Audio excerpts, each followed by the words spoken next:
Pablo Emilio Escobar, a name which most of you already know. But how did he end up becoming one of the most brutal but also wealthiest drug lords in all history? And why is he called the King of Cocaine?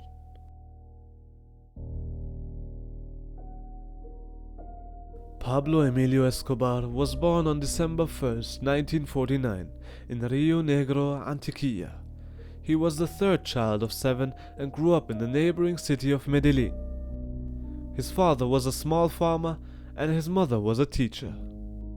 Escobar left high school in 1966 just before his 17th birthday, and 2 years later he returned to high school with his cousin Gustavo Gaviria.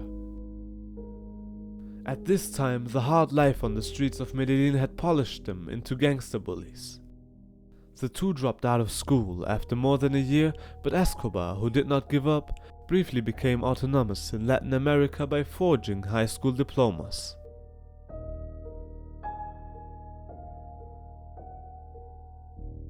It's rumored that his criminal career started in 1966 with his gang by stealing tombstones, sandblasting the inscriptions and reselling them, though his most likely first crime was street fraud. After dropping out of school, Escobar began to join car theft gangs, and at age 20 he was already a household name for car thieves. He and his gang stole cars and dismantled them to sell their parts, and with enough money on hand, he then bribed officials to launder his loot. While arrest records have been lost, he apparently sat in Medellin prison for several months before his 20th birthday. Escobar soon became involved in violent crime, employing criminals to kidnap people who owed him money and demand ransoms, sometimes tearing up tickets, even when he received them.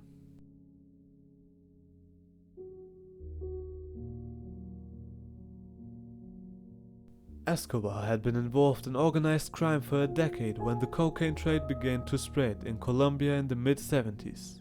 One of Colombia's first drug dealers was Fabio Restrepo, who shipped about 40 to 60 kilograms of cocaine to Miami once or twice a year.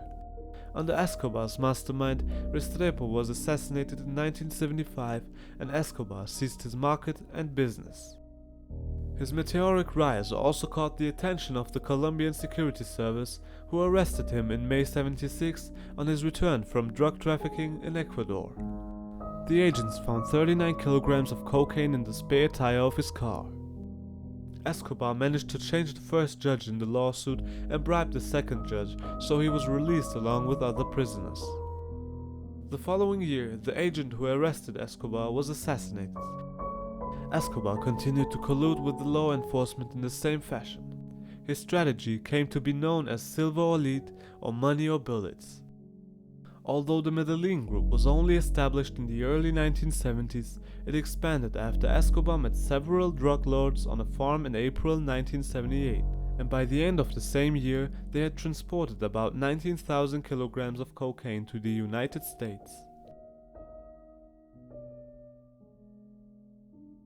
Soon the demand for cocaine greatly increased in the United States, which led to more organized smuggling shipments, routes, and distribution networks in South Florida, California, Puerto Rico, and other parts of the country. He and cartel co-founder Carlos Leder worked together to develop a new transshipment point in the Bahamas, an island called Norman's Cay, about 350 kilometers southeast of the Florida coast. From 1978 to 1982, this was used as a central smuggling route for the Medellin cartel. With the enormous profits generated by this route, Escobar was soon able to purchase 20 square kilometers of land in Antioquia, on which he built the Hacienda Nápoles. The luxury house he created contained a zoo, a lake, a sculpture garden, a private bull ring, and other diversions for his family and the cartel.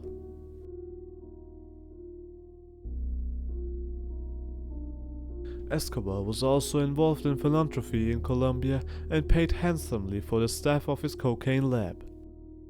He spent millions developing some of Medellin's poorest neighborhoods. He helped build roads, power lines, and soccer fields. He also built housing complexes for the homeless.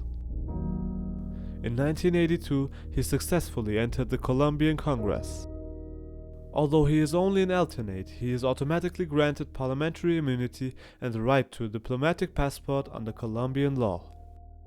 At the same time, Escobar was gradually becoming a public figure, and because of his charitable work, he was known as the Robin Hood of northeastern Colombia.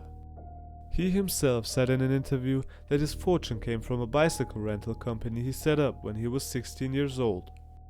However, Escobar's political ambitions were thwarted by the Colombian and US governments, who routinely pushed for his arrest, with Escobar widely believed to have orchestrated the DAS building and Avinca Flight 203 bombings.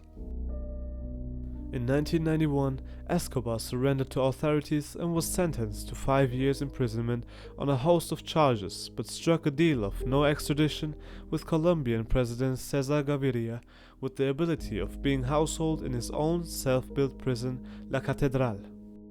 In 1992, Escobar escaped and went into hiding when authorities attempted to move him to a more standard holding facility, leading to a nationwide manhunt.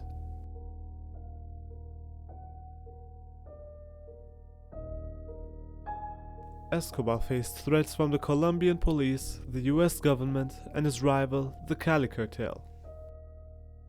On December 2, 1993, Escobar was found in a house in a middle-class residential area of Medellin by Colombian special forces using technology provided by the United States. Police tried to arrest Escobar, but the situation quickly escalated to an exchange of gunfire. Escobar was shot and killed while trying to escape from the roof.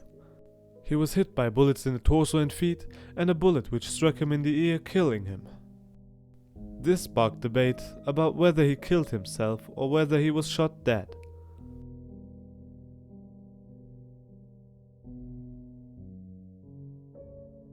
Even though Escobar is dead for almost 30 years, the amount of influence he still has to this day is gigantic. Especially in Colombia, he is still seen as the Robin Hood from Medellin.